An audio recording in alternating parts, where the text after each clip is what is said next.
When the pandemic hit in early 2020, it became a game reset. Every high-touch and high-risk activity had been forced to move online. Ultimately, those in the digital industry are the winners. The pandemic has created a chance for entrepreneurs to rethink about problems in society and solve them efficiently through technology. East Ventures supported startup companies to identify these problems, as well as to focus on their core strengths so that they could adapt to the crisis, survive the worst of the storm, and come back stronger. Resilience, resourcefulness, and discipline become the key traits of success. The pandemic has served as a patch to Indonesia as a platform, which now has advanced digital infrastructure and more than 200 million internet users. In the end, COVID-19 is merely holding us back for a time. We are now witnessing how Indonesia's digital economy is preparing itself to slingshot towards its golden era. The recent merger of two Indonesian tech giants is a testament to the potential of Indonesia's strong digital economy. This is just the beginning of the rise of many startups in the future, from Indonesia to the world.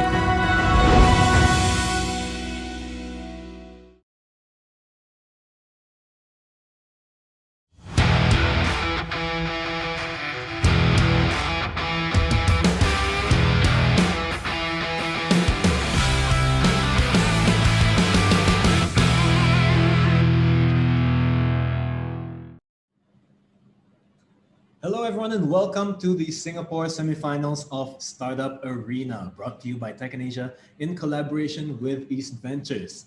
This year we are on the lookout for innovative startups who are tackling environmental, social, and governance issues, and the best of the best from these semifinals stand a chance to win some attractive prizes.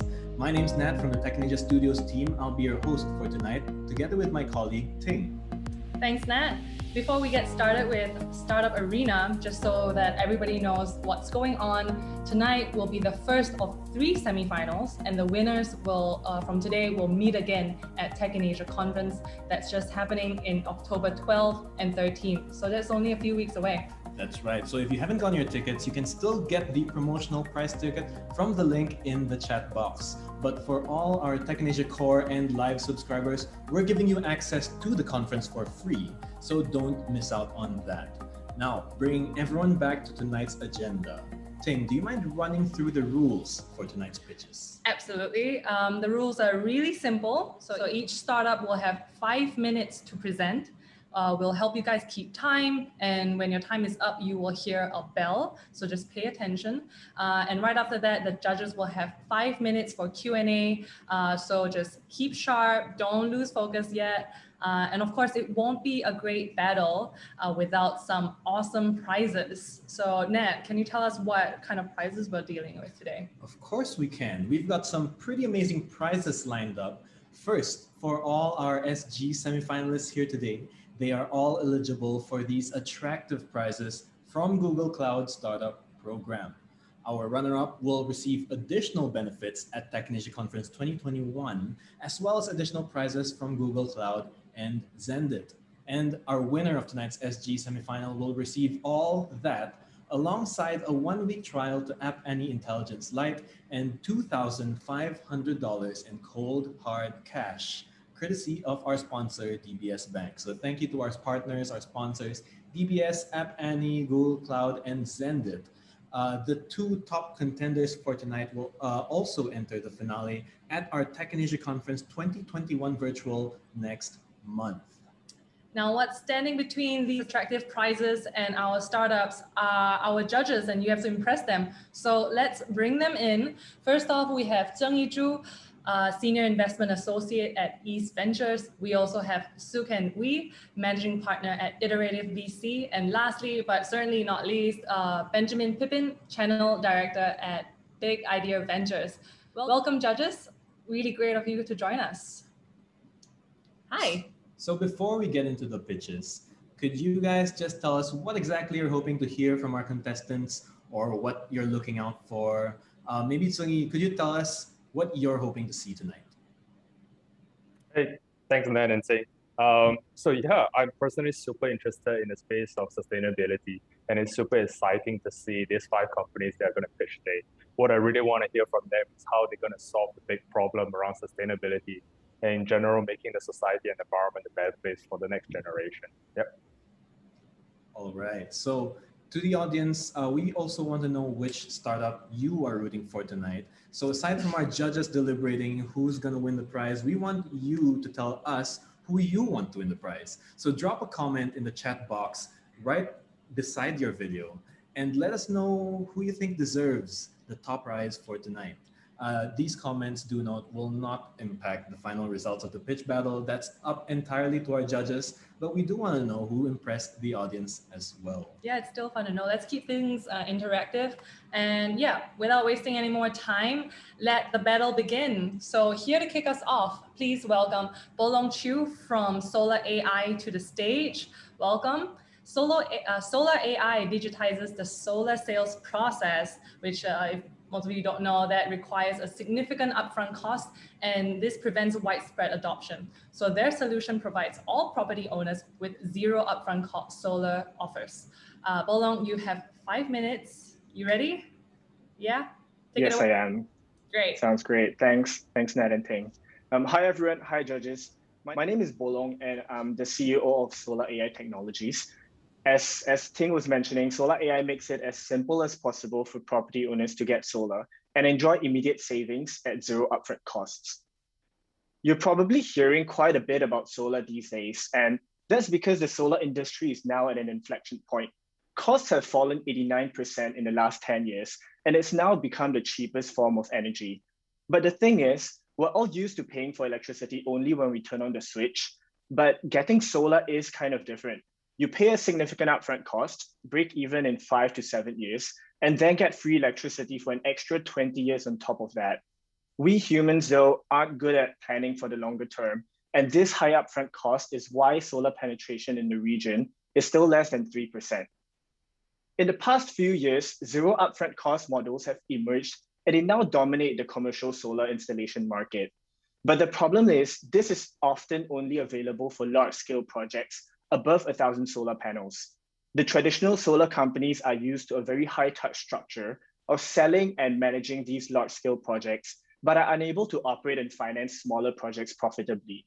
So while they all compete in this large-scale segment, they actually leave out more than 80% of the addressable market, an estimated 100 gigawatts of solar potential, or to put it in another perspective, more than $80 billion worth of investment opportunities in the Southeast Asian region alone. We're unlocking this remaining 80% by offering zero upfront cost solutions to these property owners. Unlike traditional solar companies, we're digital first and have built out tools combining data analytics as well as software to significantly reduce the cost of acquisition and then of operating all these projects. And we know this well because we first started out as a digital broker. Since launching our product in the last 6 months, we've grown completely organically.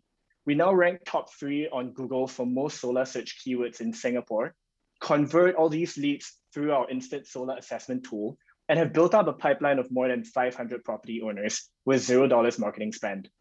In the last 3 months, we've also closed our first 10 solar projects as a broker. The value proposition to property owners is simple. Instant savings at zero upfront costs, 100% carefree.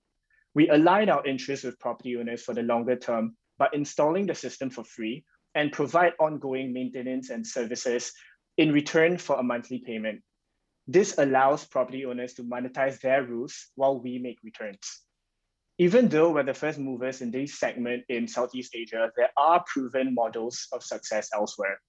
These financing arrangements have been the main driver of solar adoption in the US and Germany in the past few years and have led to companies like Sunrun and Anpal with a market cap of $9 billion and $800 million respectively. In the last 3 weeks, we've also started to validate this zero upfront cost model with property owners within our pipeline and received the first few commitments to join the pilot program. we make about a 15% annualized revenue on the capital expenditure for installing the solar systems.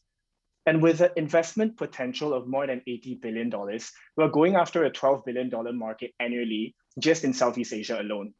And all of this while we get a cleaner planet. We're a lean team with experience across tech startups and fintechs, and we're also seed funded and supported by ENGIE, one of the world's largest renewable energy companies. So to summarize, Solar AI provides property owners with immediate savings on solar at zero upfront costs. We're targeting an $80 billion market opportunity that is significantly underserved by all existing players. And especially as the future of energy shifts to distributed solar, a digital-first agile operating model is essential to win. We're well positioned to do so. We've proven out the ability to acquire customers at lower cost than any other place in the market. And in the last 6 months have built up a pipeline of close to 500 property owners, as well as closed our first 10 projects. We're really excited to share this with you, and thank you for your time. Thank you so much, Bolong. That was a really great first pitch. Okay, let's move on to the Q&A from our judges. We have 5 minutes. Zheng-Yi, why don't you start the ball rolling? Hi, Bolong. Hey, Zheng-Yi. Yeah, so my first question is really, so you mentioned that you're looking at the regional market. So I'm just wondering which countries are you targeting first, and then subsequently, what are the different markets that you intend to expand into? Sure. So I mean, currently, basically for a pilot fund, we are starting this within Singapore, right? But if you take a look at the market opportunities where solar is really feasible, generally you'll be looking at markets where electricity costs are high. And general costs of operating these projects are lower.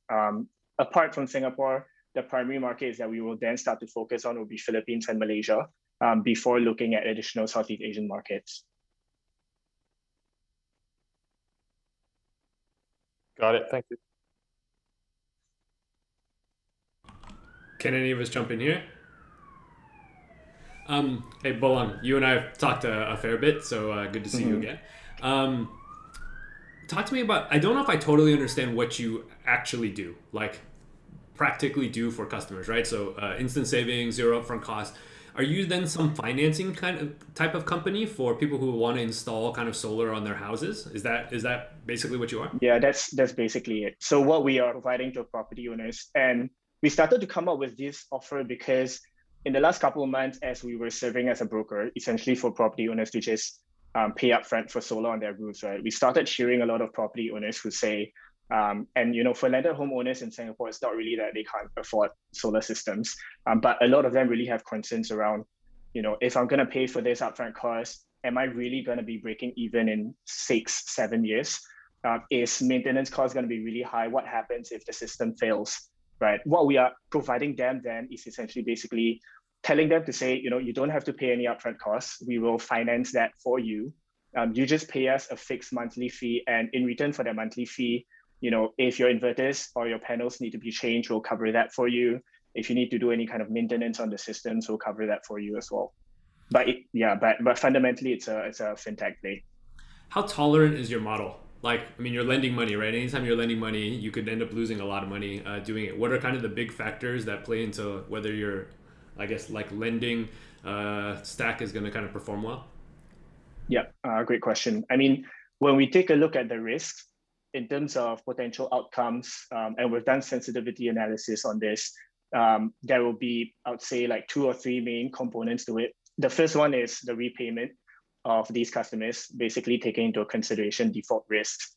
As we're starting this out with a pilot, and ultimately this segment is still kind of unproven in Southeast Asia, what we'll be doing to try and mitigate those is basically looking at their credit scores, right? For landed property owners, this will be consumer credit scores. For SMEs, this will be their SME credit scores. The other component of it will be the operationability of the systems.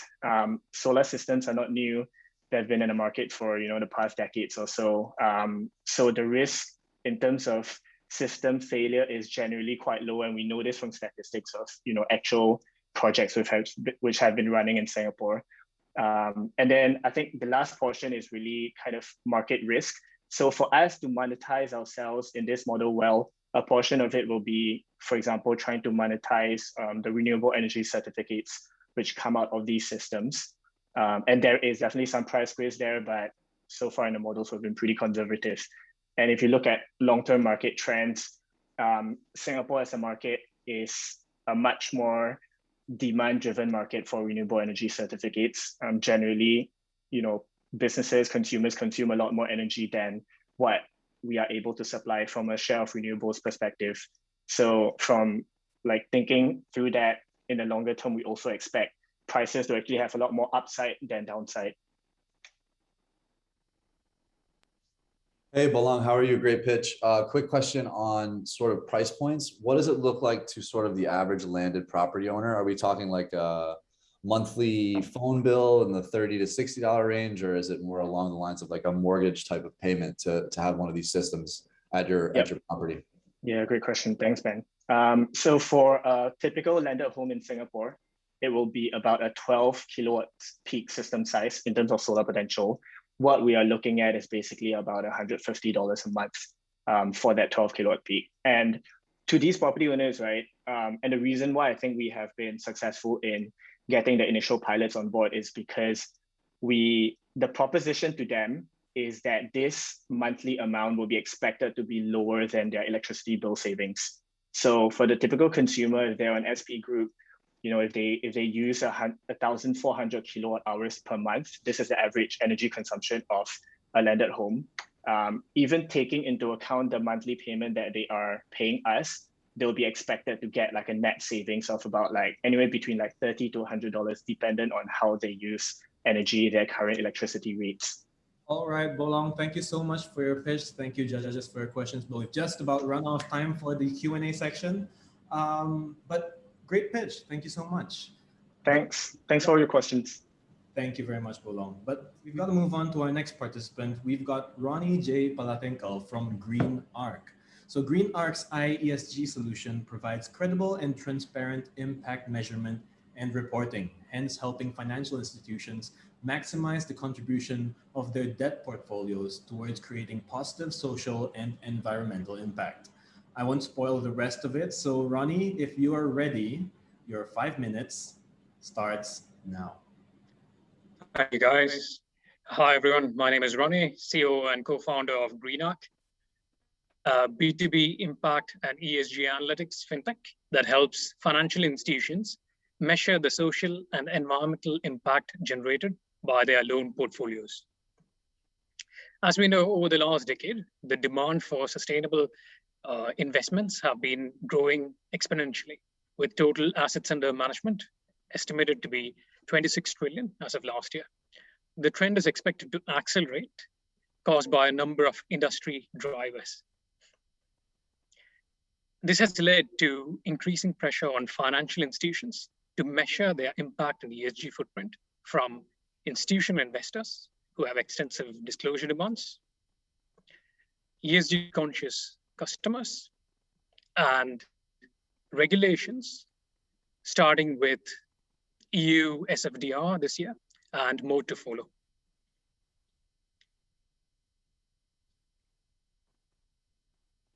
This is made even more challenging by the multiple impact and ESG reporting standards, including government guidelines and regulations, supranational requirements, as well as metrics from industry bodies. Therefore, financial institutions are struggling with, one, impact measurement with multiple standards, reporting due to lack of credible tools, and impact washing, where impact claims are falsely made without evidence. Introducing GreenArc's ESG solution, which provides analytics and reporting aligned to global standards, which addresses these three issues with three key features: impact analytics, reporting, and impact audit. To look under the hood a bit, we've spent over a year developing an impact methodology aligned to global standards, including GIN IRIS+, IFC principles, and UN SDGs. And being part of the globally recognized impact management projects Impact Frontiers cohort has provided significant credibility to our methodology. Our IOG solution integrates large data sets, including socioeconomic benchmarks obtained from 200 plus jurisdictions and multilaterals, as well as loan data types obtained from financial institutions to measure the impact of loan portfolios. The solution was created with scalability in mind, with an industry-first impact API that allows financial institutions to plug in and measure the impact, as well as an MAS-funded impact audit research project with BNP Paribas to prevent impact washing. Of the 300 plus ESG and impact solutions in the market, ours is the only one which measures impact for private debt portfolios, including loans, at an end beneficiary level. The solution falls within the broader banking and financial services analytics market and is a sizable opportunity. There is a blue ocean that exists, very similar to credit scoring before the rating agencies were set up. And we expect a gold rush to start in the next 6 to 12 months. We operate on a SaaS-based pricing model with a one-time setup fee and a recurring usage fee based on volumes of data processed. We have access to a large multi-region loan data set, which allows us to measure and provide value-added services like the impact audit solution. In terms of traction, we're doing well with a number of live clients and a healthy pipeline across banks and financial institutions. In terms of financial metrics, we are on track with revenue and significantly ahead on assets and platform targets. We have multiple industry accolades and a clear pathway to scaling, consisting of partnerships with 2 large financial technology solution providers. This includes a core banking solution provider with whom we are looking to roll out a solution for our entire retail banking client base, as well as a UK-listed financial analytics provider. We have an experienced team. To cut you off right there, so sorry, but thank you for your 5 minutes.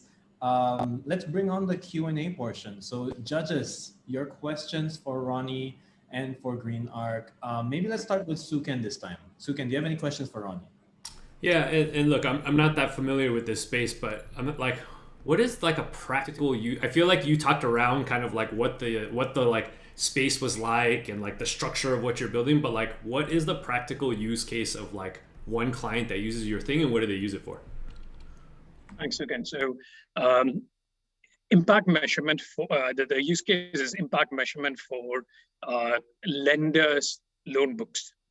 So today, if you look at a bank, the largest of banks and asset managers will have in-house teams to measure the impact of their financial products. But if you look at the tier 2 and tier 3 banks, as well as... Give me a specific case. Pick a specific bank, make it up, pick a loan book that they're doing, like give me a specific case.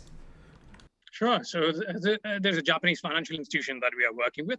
Let's call it Institution A.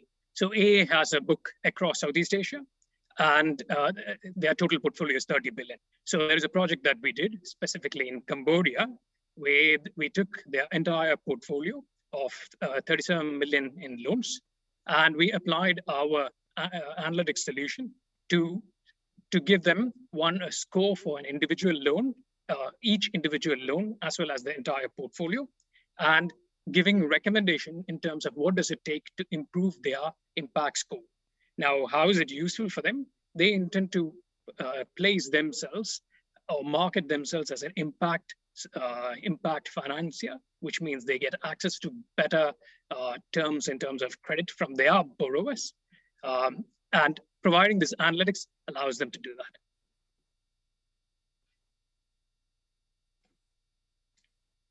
I just want to add on to Suken's question. So you mentioned this solution can be used to measure the impact of specific loans or the entire loan portfolio. I'm just wondering, can we bring this, can this be used at an earlier stage where when the bank's assessing which loan to issue or which loan to take up, can they use this absolutely. solution to yeah, okay. Absolutely, yeah, thanks, Jenny. So there is the second financial analytics provider that we are working with, the UK listed firm. That is exactly what we are doing with them, starting with a pilot in Singapore and with the intention of rolling it out for Southeast Asia. So they have a credit measurement bureau credit solution. So this is a complementary solution where they can check how sustainable the loans are in addition to how risky it is. So yes, the answer is you can use it. And one more question is, how integratable is this to existing, say, loan assessment frameworks or the existing loan systems that exist within the banks? How you plan to integrate into those existing systems? Yeah, absolutely. So the challenge quite often with many of these SaaS solutions is it'll become one more solution to use, which banks do not want to do it, which is exactly the reason why we are integrating with the core banking or the loan management solution guys that I spoke about. So our scaling solution is one of them, of course, the guys that we are partnering with. The additional business development we are doing is exactly this, where we are integrating our API into existing solutions. So it'll be seamless for banks and financial institutions.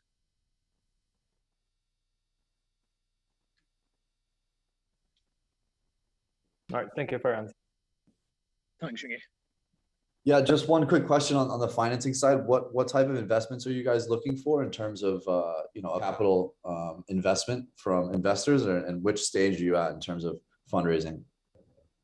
Thanks, Ben. So in terms of capital, we've raised a seed round of close to $1 million, and we have some non-dilutive grants from MAS. Currently, we are at the pre-seed level. We are looking to raise $500,000 to take us, to cover us to the next stage where we'll be fully integrated with our technology providers. Got it. Thank you. All right. Thank you for the question, judges, and thank you, Rony. On to our next contestant, Frankie. Frankie focuses on mental health care and wellness. They bridge the pre-consultation and post-consultation process with preventative mental health and well care for all. With the help of daily challenges and a wellness ecosystem, the platform takes steps to detect, identify, and intervene by controlling stress, increasing resilience, and boosting low self-esteem. This is great. Welcome, Tyr A, the CEO of Frankie. Thank you. I bet that most of you are feeling stressed right now. I know I am. But like it or not, everyone experiences stress, but not everyone understands it and much less know how to cope with it. So this is where Frankie comes in. And Frankie is a preventative mental health and wellness journey app that helps you to build better and more productive lives with just one small task a day. So we see how mental health actually affects people on a daily basis, both locally and globally. Just last year, 78.9% of mental health conditions went undiagnosed and untreated. So mental health is a $240 billion market, and there is still high friction in seeking help for mental health. And this actually boils down to four main reasons. The first is the cost of mental health care. Second is fear of stigma. The third is limited awareness. And the fourth is the lack of treatment availability and accessibility. But what if everyone could be rewarded for taking care of their mental health and wellness? Frankie does exactly that. So Frankie rewards you for building mental resilience through gamified wellness journeys. And this is done through four main pillars. The first one is education. So this is content-based. The second is through our wellness journey, which is the core of Frankie. The third is through professional check-ins. And the last is support. And this is a sample of the content. As they go through the content, we go through our wellness journey. So on our wellness journey, we complete tasks, collect points, and redeem real-world rewards. So there are three main wellness journeys that you can embark on Frankie. And the first is general journeys, which are curated based on how much time availability you have in a day. The second is expert-led journeys, which is a holistic wellness journey. And this focuses on meditation, mindfulness, sound therapy, fitness, Muay Thai, and Ayurvedic medicine. The last one would be more treatment focused. And this is for people who have already existing conditions such as anxiety, stress, lethargy, or insomnia. And of course, if you require further check-ins, you have the teleconsult with a professional. So this is our pre-launch traction. We'll be launching in October 2021. And so far, we have onboarded about 55 mental health care professionals. We have 53 rewards partners, and we have raised a pre-seed funding of 305,000. Our business model is pretty simple. We are working on a freemium model with users. So users pay a subscription to go through other specialized journeys, and brands and medical professionals pay a platform fee. In February 2022, we'll be working together with corporates to launch our corporate wellness program. So I work together with Desmond, Beverly, and Jack on Frankie, and these are a list of our advisors who will be helping us with expansion to countries like Australia as well as New Zealand. If you have any other questions, I would love to answer them in Q&A. Thank you so much for that presentation. Let's start off the Q&A with Benjamin. Sure, love the idea. You know, myself working in corporates as well, I think that health and wellness is top of mind for a lot of corporates. I guess I would just give one piece of advice on your business development team. Hire somebody to go straight after the corporates, especially in terms of the onboarding process. When you're bringing on new employees, make this a mandatory sort of something that they have to do once they enter into the company. And also partner with as many super apps as possible, especially in that ecosystem, whether it's Meituan or Gojek or Grab, to try to bring in that rewards side to it as well. I think there's a huge, huge opportunity for your company. Sorry, I don't have a question, but just a comment. I have one. So I've invested in a couple of kind of wellness companies and advised a couple. This is a crowded space. What's your what's your take? What is everybody else getting wrong that you're getting right with Frankie? So when we first started Frankie, there was a few validation tests that we did that focus entirely on retention rates. So if you see Headspace has a 95% dropout rate after 30 days. And this was something that we found very interesting because with mental health, you wanted something that is prolonged and that you can do on a consistent basis. So our validation test focused on building retention. And we found that with rewards, real world rewards, people are incentivized to actually stay on that journey.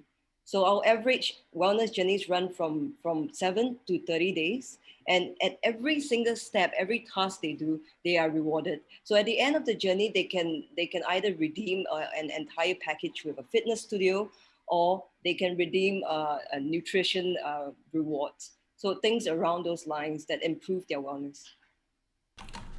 So just a response to that. I feel like this has been tried. Have you looked at other companies that have tried this? And this has especially been tried with behavioral changes related to kind of like adherence with like drugs. And you know, real world kind of like rewards and stuff. Have you looked at those other companies? What is there to kind of like learn from those? So for most of those companies, they do it through a point system as well, but it's not real world rewards. So when there's something more tangible that's placed in front of you, you have the tendency to want to react. So it's almost immediate gratification, which is what we are using for Frankie.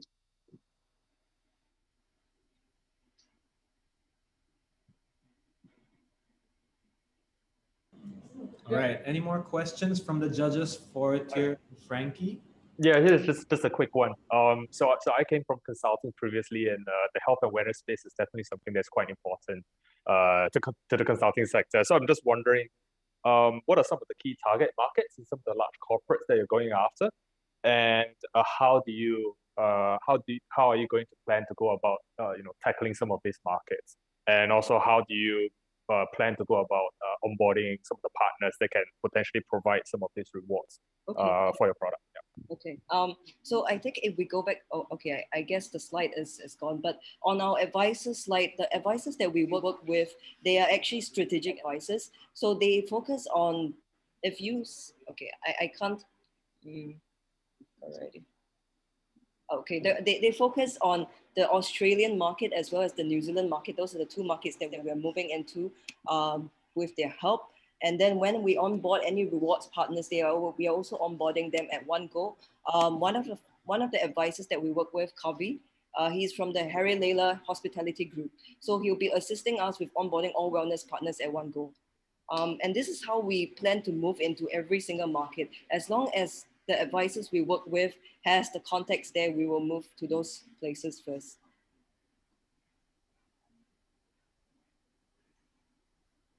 Got it. Thanks. Thank you. Wonderful. I think that's all the questions our judges have. Just last check. Judges, you all good? Cool. Thank you so much, judges. Thank you so much, Tyr. We're going to move on to the next contestant for today, who is Animesh Jha from Volt 14 Solutions. Volt 14 develops battery materials technologies that reduce the cost of batteries by up to 30% and improve energy density by up to 40%, making personal and fleet electric mobility more cost competitive and increasing the adoption of energy storage systems needed for clean energy grids. Are you ready, Animesh? I am. All right, you have 5 minutes starting now. Good afternoon, judges and everyone who's tuned in. I'm Animesh, and my company is Volt 14 Solutions. Volt 14 Solutions is fundamentally a material science company, and we are developing high-performance silicon-based battery technology. We develop battery materials for our customers who are lithium-ion battery cell manufacturers who produce battery cells for all applications of batteries, the most prominent ones being electric mobility, stationary energy storage systems, as well as consumer electronics. The fundamental value that we enable is that we enable improved battery energy density by up to 40% at a price point that beats the current industry standard, while offering seamless integration into installed manufacturing lines and lowered cost of adoption by reducing R&D time and costs. We are differentiated by the competition by offering 3 times higher subcomponent performance than any comparable state-of-art material. We offer the lowest cost of adoption, and as important with battery technologies, our solution is highly scalable with relatively low capital intensity, intensive scaling up. We are currently seed funded, we are patent protected, and our core team has been established with ongoing sampling with industry-leading customers. One of the biggest problems in the electrification of our future is that batteries are not good enough. Batteries continue to be very expensive. If we take an electric car, which will make up roughly 30 to 35% of all automotive sales by 2025, batteries make up almost 30% of the cost. If you look at stationary energy storage systems, which will increasingly proliferate our grids and homes, batteries make up 90% of the cost. Furthermore, batteries don't store enough energy for this size. For example, if you look at the massive batteries that are present in buses, forklifts, or any fleet applications, because they don't store enough charge, these systems need to effectively be charged during the shift, reducing operational efficiencies. If you look at consumer electronics, again, batteries take up a huge chunk of the PCB real estate, limiting the design possibilities for the creator of these devices. Volt 14 develops materials that improves energy densities of the batteries being used, reduces the cost of the batteries being used, while being deployable on established manufacturing lines. This means up to 30% longer electric vehicle range, 30% reduced back level costs for applications like stationary energy storage systems or backup power, even for homes and grids, as well as longer battery life for be it smartphones, wearables, medical devices, and so on. We achieve that by basically offering an alternative material solution to an existing subcomponent inside battery cells. So battery cells could be anything that a customer wants. The remaining subcomponents can be anything what they want. We swap out one existing subcomponent with a silicon-rich alternative. The battery industry is expected to undergo a 6-fold increase in production volume over the next 10 years, driven by increasing electric mobility and energy storage adoption. Even in 2025, based on current projections, anode material alone will be a market size of over $20 billion. And this is extremely conservative because It does not account for entirely new geographical markets in South Asia and Southeast Asia that will be unlocked, as well as entirely new applications in wearables, medical devices, and robotics, enabled by improved battery performance. So the battery industry is well established. It is competitive. So in our space right now, there are corporations as well as startups that offer silicon material. This is basically powder that is sold to battery companies. Battery companies purchase these materials and then internally develop anodes using a little bit of this material. There are two main issues arising out of this. One is that even with the availability of alternative materials, battery companies have to spend years of formulation engineering as well as electrode engineering to develop anodes out of this. So that is a huge barrier for adoption for most companies, especially if you're not a tier 1 company. Secondly, that even though these materials offer an uptick in performance, only tiny amounts of them can be incorporated in existing anode material. Therefore, the performance boost that you get is only incremental. Volt14 addresses both of these problems because we are not just supplying silicon material. The product that we are selling is the overall integrated solutions that can be directly adopted by battery cell companies. So we are not selling wood, we are not selling nails, we are selling the whole IKEA bed. Furthermore, our proprietary chemistry enables up to a 3x higher silicon content, giving us best-in-class energy density. So currently, we have material qualification initiated by leading players in the smartphone space, in the automotive space, as well as customers in the power tools and as well as consumer appliances space. Furthermore, we have a strategic partnership with a leading chemicals trading companies that gives us relationship access to 7 out of 10 of China's largest battery manufacturers. Our model is basically, at scale, we will be producing and selling material to battery companies. All right, Animesh, stop you right there. Thank you so much for your pitch. Now we're going to move on to the Q&A. So judges, do any of you have any questions for Volt14? Maybe this time we could start with Seung-yi. Hi, Animesh. Hey, Jenny. Yeah, I'm just interested. So I'm just wondering what is the stage of the company at in terms of manufacturing. I assume you're manufacturing that silicon rich and not slurry, right? Yeah. So, yes. Yeah. Correct, so yeah. I'm just thinking, what is the stage you're at in terms of the developing the manufacturing process, or at what level are you ready to scale up the? It's a technology readiness level. So we are at this point a seed stage companies with 6 people. So our material is currently at the lab benchtop. However, the material R&D is largely done. We send samples to customers, they test us. The next step for us is like scaling from the lab to kg scale, then to a bigger pilot line, and a little, actually significantly down the line to actual mass production. Got it, thanks. Yeah, once you get to scale, what is sort of the cost that you're looking at versus standard lithium batteries that are on the market now? Are you looking to undercut those once you're at scale? Correct, yeah. So of course, like for the exact material price, the selling price of the material depends from customer to customer, but we are anticipating that even with the improvements in energy density, the resultant battery cells will be significantly cheaper than the graphite-based systems today. Got it. And another thing in batteries that I wonder, and sort of concerns me is the reusability and the fact that once their lifespan's sort of over, they end up sort of in landfill, and that's pretty much that. What's sort of the lifespan or potential, sort of sustainability of the product at the end of the day? So in terms of the battery cells itself, the final battery cell is not significantly better or worse in terms of a recycling perspective. That comes more of the cell design and cell engineering side of things. What we can say that if you take a 1 kilowatt hour battery system, because our energy density is higher, you'll have fewer cells. So ultimately the number of cells entering the entire circular system will be fewer. Okay. So, okay, the pitch really just comes down to, can you just do it? Can you actually pull off everything you just said, right? Yeah. So if this pitch is a little bit like you're pitching the cure for cancer. It's like, yeah, if you have better batteries, you're going to be worth a lot of money. The question is, can you make better batteries or not, right? I think the trick comes down to you have an entire trillions of dollars industry working against you, right? Tesla is working with Panasonic. They're dumping tons of monies into batteries. How do I buy that? I mean, I've been used, I appreciate it. So you entertain the question, but why do I bet on you and not Elon and his mountains of engineers that are going to work on this? And by the way, I feel in your team slide, I'm sure you have hopefully kind of like technical and a PhD and all that, you should put that in your team slide. I don't know who you are, right? Yeah. So that was the slide after the 5-minute timer. Yeah. Got it. Yeah.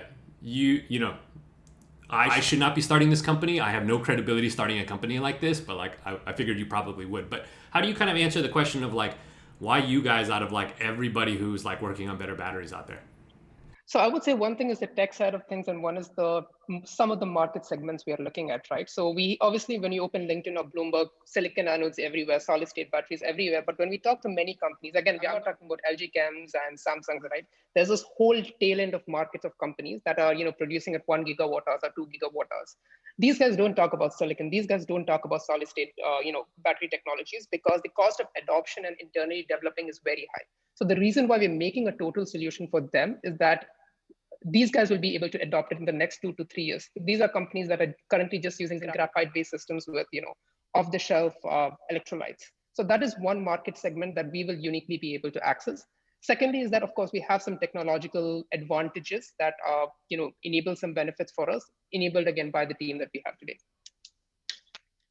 But why don't existing battery makers just like work in this space, right? Like, is the bet on the company that you're targeting a market other people are ignoring? Then what happens when other people start working on those markets?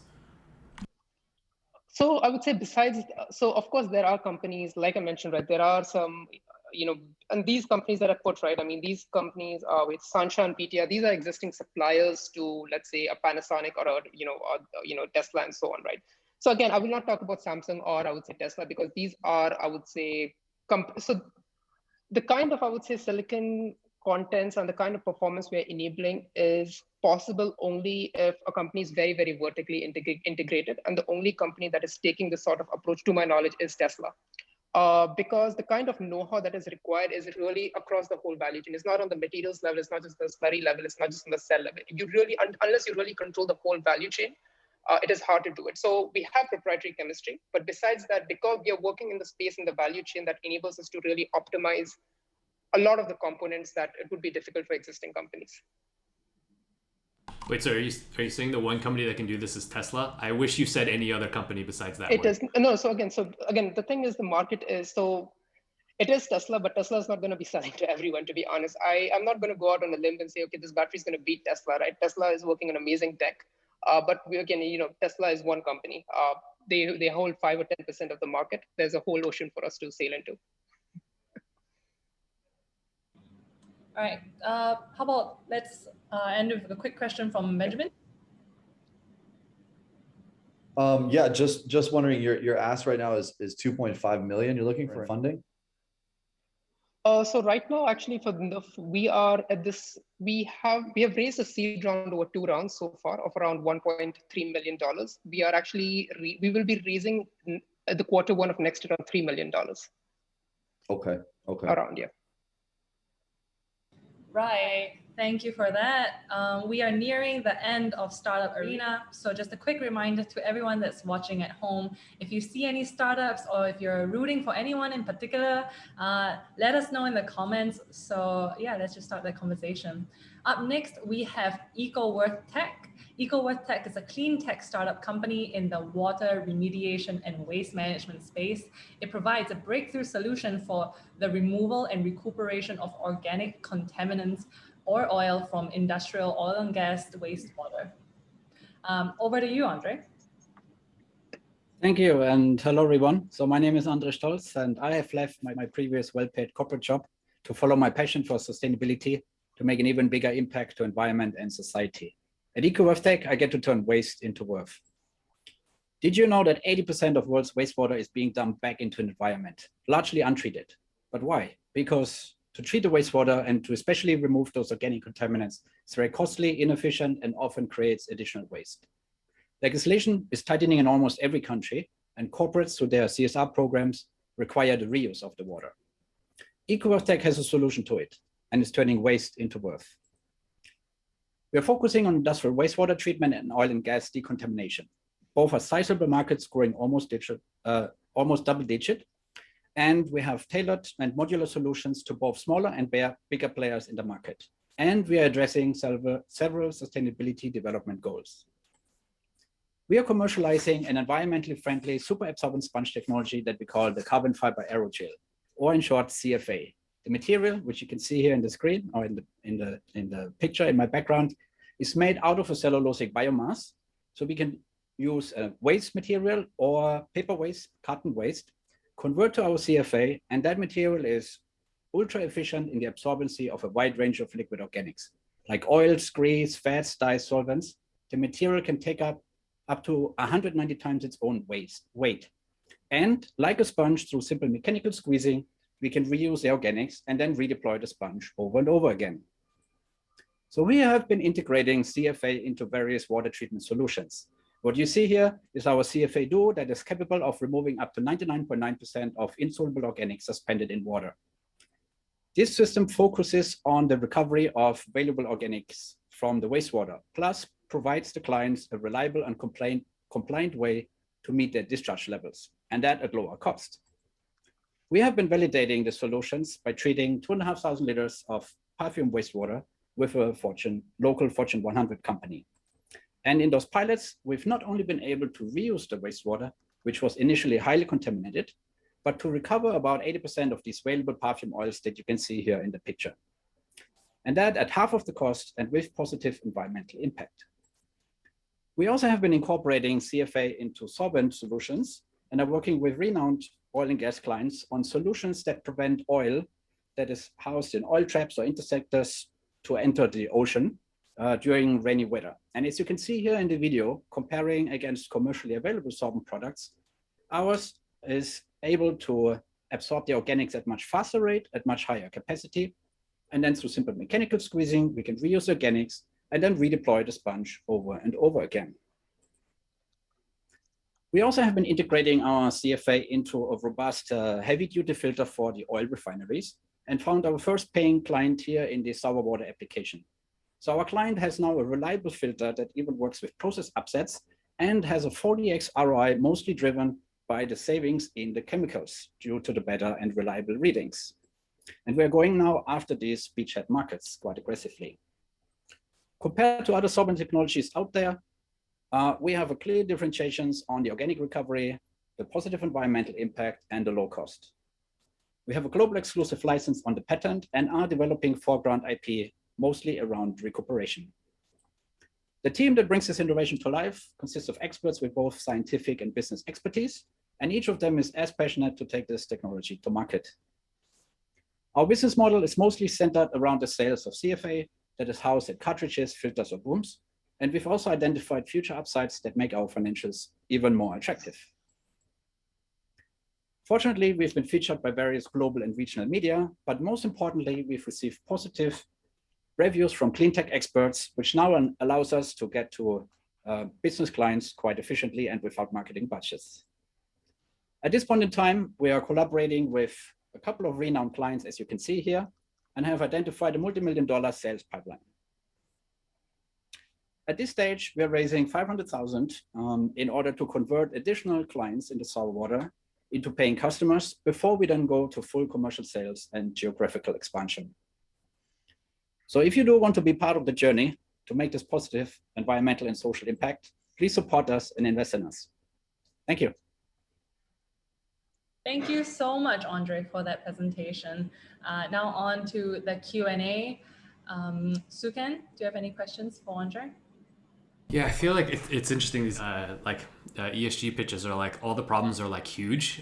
You know, sometimes we like I talk to 5 companies that are all building food review picture websites, and I'm like, does any of this matter, right? And I feel like all these companies, I'm like, yes, all of these things matter. It's just a matter of like, can you pull this off or not? And Andre, it's kind of a similar thing with you, right? Like obviously, like if you can do this is like a big deal. Can you talk to me about the landscape of kind of like where this industry like is right now? Like I know nothing about it, right? So like you know what you're doing like looks impressive, but I don't know kind of like the current like state of play. Can you give me a kind of quick primer on that? Okay, good question. So King, there's a lot of technologies out there today that are various filters, right? That treat the wastewater, but basically condense all the contaminants into a filter, and you either have to throw away the organics with the filter or to chemically backwash it, which creates chemical waste. So this is something with our solutions which we don't have, right? So a client can reuse the wastewater and also reuse the organics. And our material is sustainability and environmentally friendly, and even has an end-of-life application in constructions and soil amendment. So this is really a kind of a game changer in this area. Then it was on the water treatment in a wider sense. And a lot of these materials are, for example, activated carbons or any other carbon filters.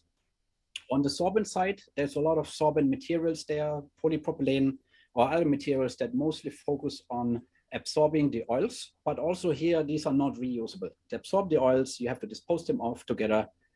Think about the spills in lakes, rivers, harbors. These are not environmentally friendly. And there's a huge deployment and logistic issue to get them out, right? Our material is also light, it's highly efficient, and we can even squeeze out the organics at the locations where the spill happens and then redeploy the sponge again.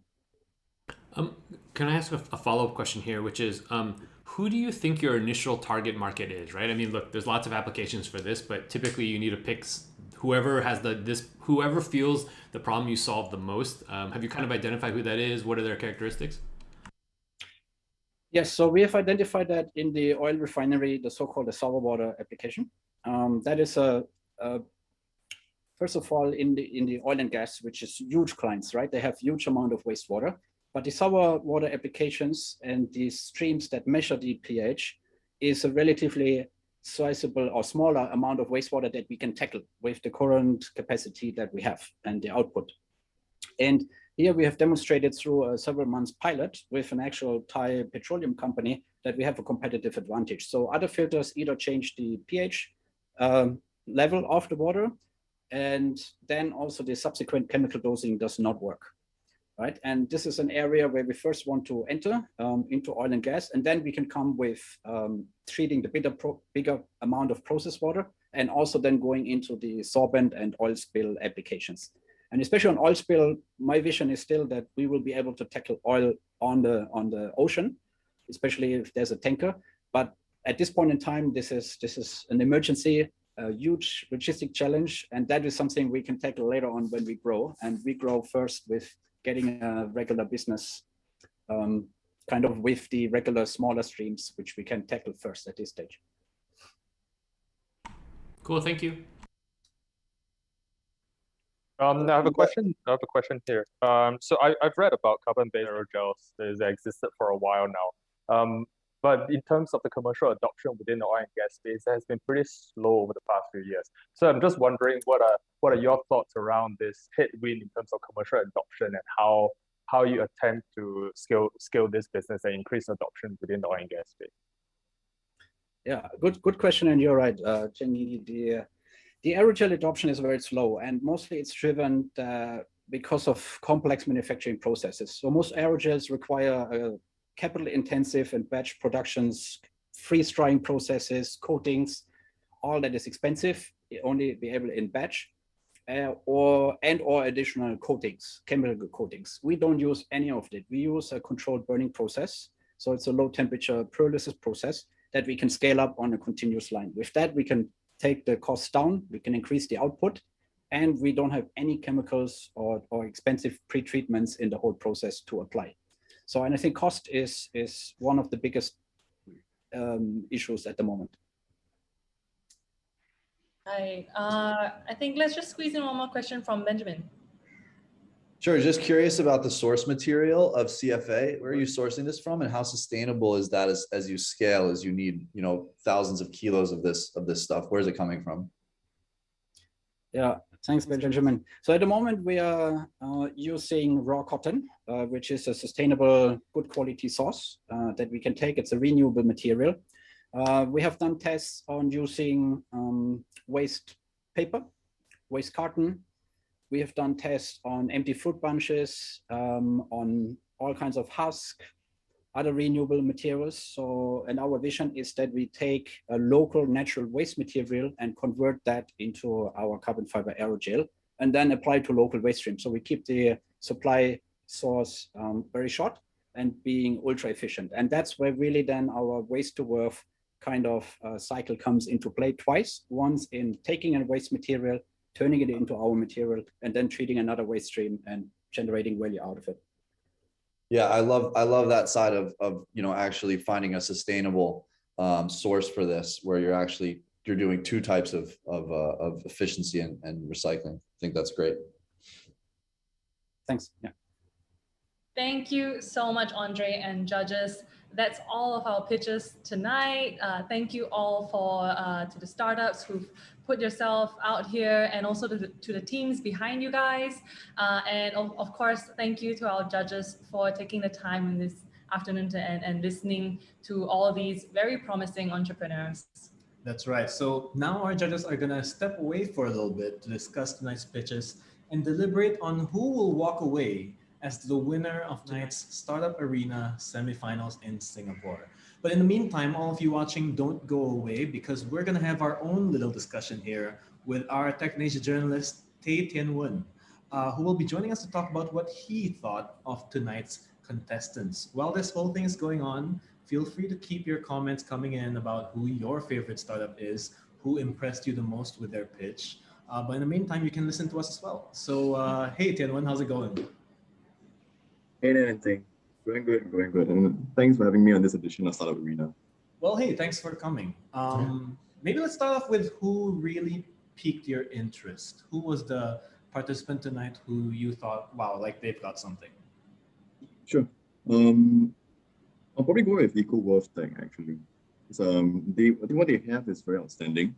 And it seems there's already scored pretty big partnerships with leading companies around the world. I think what's cool is that they use carbon fiber aerogels, right, which can potentially be used in construction or soil amendments. And from what I gather, it's also non-toxic and non-carcinogenic. So it's this idea, right, that it plays very strongly on the theme of circular economy, but it also potentially serves as a solution to the global water crisis, because especially here in Southeast Asia, where we're seeing the region becoming increasingly water stressed, I think EcoWorth could be a solution for that. Right. Yeah, we actually featured EcoWorth in a partnership content video a while back. So maybe Andre would remember that, coming to our TechNasia office to shoot a quick profile video. And I did shout out them in the newsletter as well, the Saturday VC newsletter. So great to see EcoWorth. Great to see startups that we've written about or featured coming back to join us in these events. But yeah, did any of the other startups actually stand out to you? Was there anything interesting in the realm that they were exploring, in their growth trajectories? Yeah, which else of the participants stood out to you, Tim? I'll probably have to go with Solar AI, because I think what they're doing is trying to optimize solar energy projects via a very data-driven approach.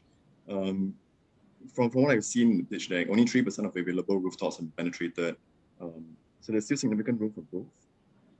There's also a use case in areas where land is in short supply, right? And there's like huge opportunity cost in terms of like how land is used. In terms of solar energy adoption, we see a lot of countries here in Southeast Asia beginning to adopt solar energy. So as Bolong has mentioned earlier, Malaysia and the Philippines, Vietnam as well. And in terms of installed capacity in Malaysia, for example, I've heard that it's going to expand well over 30% between 2020 to 2030. So I think that bodes pretty well for solar AI. A few concerns I have is solar energy is still very reliant on government support, right? So you see COVID-19 dealing a huge blow to public finances, and I do wonder if that's going to affect like public funding or incentives for these solar energy companies to sort of install solar panels. But that said, I think Malaysia has these two programs, right? One is the net offset virtual aggregation program. The other one is the net energy metering program. And both seem to be doing quite well, even though there's been a number of challenges brought about by the pandemic. Yeah, I'm really pleasantly surprised to see more and more solar panels popping up here and there on top of HDB blocks and all that. So looking forward to where, these startups like Solar AI bring Singapore to the next green step. Let's just go down the line of all the presenters today. We've talked about EcoTech, we've talked about Solar AI. How about Frankie? Sure. It's very colorful, I like them. Yeah, I do agree. Like mental health is a growing concern, right? Like how the WHO even warns of the sort of impending mental health crisis post-COVID-19. At the same time, though, I think some of the judges have already mentioned that there are quite a number of players addressing different phases of mental health. So I think Tyr mentioned earlier that she kind of saw Frankie as like a preventive mental health app, right? And you have people like Intellect and Happify, which are more preventive focused. And you have people like Safe Space, which focus on mental health, service accessibility. And then there are also people like MyFi, which are more productivity focused, a bit more casual in their approach to mental health. So I think one concern is how can Frankie sort of differentiate itself from the crowd, right? As the judges have rightly pointed out already. And are they trying to play like a sort of end-to-end game? Are they trying to capture like both sides of the market, right? But will it be a case of trying to appease everyone and failing to satisfy nobody in the end? Or will they actually succeed in becoming this all-encompassing platform that they are aspiring to? Yeah, and I really love that when we asked Benjamin for a question, he gave like a really solid piece of advice. And I'm not sure if the team is already working on corporate partnerships and all that, but yeah, they should crack on with that.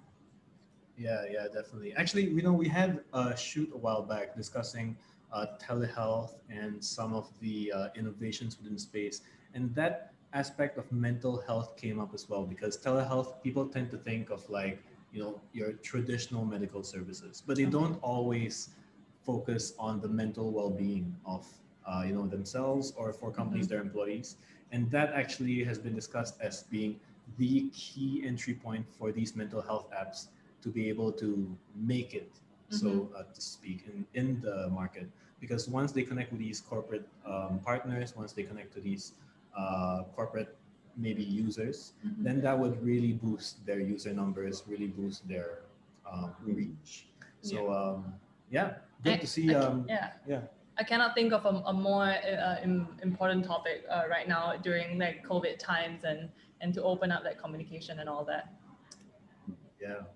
Okay, how about GreenArc? Any thoughts on that?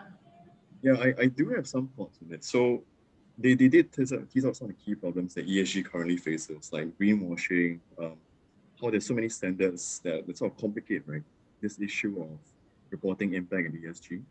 And they've also mentioned that their methodology is sort of mapped to high ESG goals and the UN Sustainable Development Goals. But at the same time, it's like, are they saying that they are a synthesized hybrid of all these existing standards? Or is it kind of like a puzzle, right, where they take bits and pieces from all these standards and sort of stitch them together? So that kind of leads me into the second part of my concern, which is how transparent is this going to be? Because you're talking about a lot of these standards coming together, right? We're not trying to bring all these standards together, trying to sort of analyze and present like a more coherent picture. But how transparent is it? It's probably going to be key in convincing people that, oh, this is something that's actually better than the standards that are already out there. Yeah. So transparency is key. And also because ESG is really quite an amorphous term. Like if I tell you, okay, I want to be ESG focused, it probably varies from organization and even between individuals. That's why exactly does sustainability mean as a concept to individuals. It's going to vary quite a lot as well. And ultimately, like having analytics can provide a clearer picture, provided the input is good in the first place. Because like they always say in data science, right? Garbage in, garbage out. So if GreenArc is able to provide that clarity and point ESG in a better direction, then not only like the financial institutions, but the world will be better for it. Yeah. I'm really glad that, we've hosted plenty of these startup arenas and pitch nights and all that, but this is the first time that we've really zoned in on one single industry, and it's such big problems that we're facing. And we're not sure whether we can like get to that in our lifetime but it's right. Step forward. I believe that the judges are back with their deliberations, and I think we have the results. So are we ready? Yeah. All right. Well, thank you so much, Tianwen, for joining us earlier. Now that our judges are back, who will be the winners for Startup Arena Singapore Semifinals 2021? That's the question on everyone's minds. So judges, I hope you've had good time to discuss. I hope you've all come to a consensus. I hope no one is no longer friends among the judge panels. We've certainly had some pretty interesting thoughts on today's contestants and pitches. So before we announce who our runner-up, who our winners are, what can you tell me about them? What impressed you so much about this winner for tonight, the runner-up for tonight as well? Maybe give us a clue as to who this may be. Tsungi, maybe you can share your thoughts. So I'm really excited to see everyone pitching today. Whether it's a new business model, whether it's a new approach to business, or whether it's just using technology to improve the ways we're doing things. So I believe the future of sustainability around ESG is really driven by how do we develop new technologies to bring about a better way of doing things. Yeah. Right. So this is pretty exciting. We're getting to the announcement for our runner-up and winner of the Singapore Semifinals for Startup Arena Pitch Battle 2021. But thank you so much once again to the judges. Actually, I just have one more. I want to know, judges, what were your thought process on what were the key criteria that you were looking at in order to select the winners for tonight? Benjamin, Sukan? Yeah, I'm just super focused on addressable market and also tech stack. Who's got the best tech and how big of a problem are we solving? Those are my two big ones. Yeah, my thing there is always whenever we invest in a company, the company always represents some thesis about the world, and so I think for me, it's always just distilling down what a company is in their pitch into what their thesis represents, and then whether I'm willing to kind of bet on that thesis or not. So, I think each of these companies has probably more than one. So I think it's just looking at those. All right, I love that. Right. Well, now, thank you so much again, judges, for all your time. Thank you for being here and taking the time to speak to these startups and to evaluate them. So without further ado, let's just do a quick recap of what our winner and our runner-up for tonight is walking away with.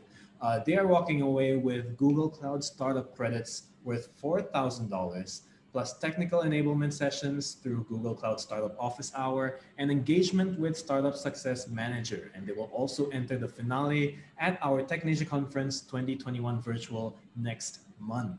But only one startup will walk away with a complimentary 1-week trial to App Annie Intelligence Lite, as well as $2,500 in cash prize from DBS Bank. So without stalling any further, Ting, why don't you start off with our runner-up? All right. So, and the runner-up is, drum roll.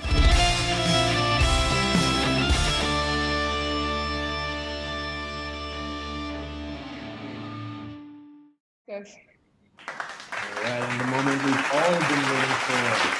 Who is the winner of Startup Arena 2021 Singapore Regional Finals? Brace yourselves. The winner for tonight's Startup Arena Singapore is...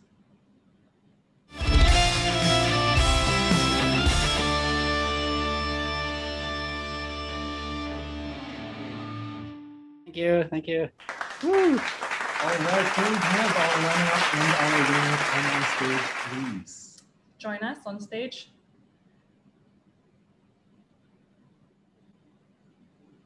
All Fantastic. Right. Thank you so much again, Animesh and Andre, for pitching tonight. Wonderful job as well for your pitches, for winning the runner-up and the winning prizes for tonight. Could you tell me how you're feeling? Animesh, how do you feel about your winning the runner-up place tonight? Oh, it's quite great. I mean, with the judges,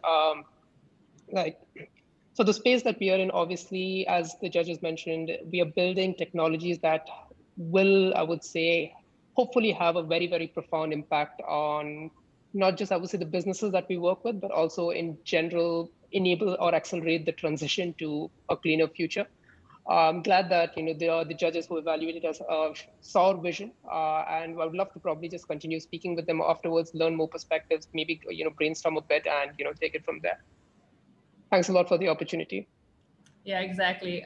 Doesn't mean you're the runner-up, but then you're moving straight on to the finals, so you still have a shot.